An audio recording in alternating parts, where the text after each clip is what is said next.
ها لندن xiise weyn aa u qabtaa London aniga I love London aniga laakiin maxaa ku waxay jeclaatee aad kale ani adduunka you believe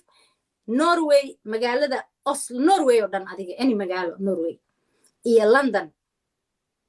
yaraanteydii labada magac ugu horeeyay oo qurba aan ka barto ahaa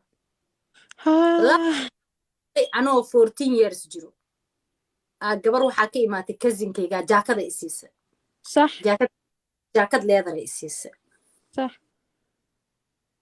London sidii aan ku jeclaa jaakadii leather ku jeclaa jaakadii ilaa hadda waa haysataa marka xasuus ma hor Nairobi waa sii gaday aan malayn ma aqaan meelankii jaakadaas waa hore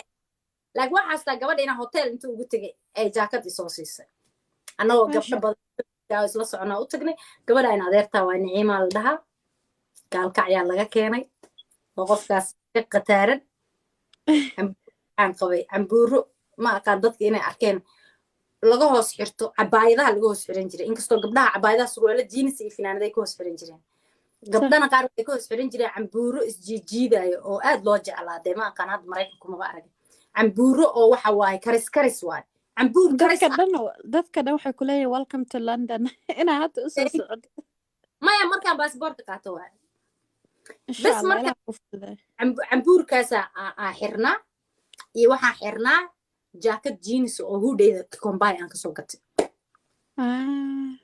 marka she liked it waxay ugu tiri waa cambuuradan quruxaa ku tahay jir qataraa leedaa way amaantay jaakadaas isoo siisay jaakadii isku taagtay Sheekh Cali Dheere beentay waa jaakad maxram Sheekh Cali Dheere muxuu dhancay jaakada xitaa ku dilahay Sheekh Cali Dheere Niciimo jaakad sheekh ku yaqaan uu egyahay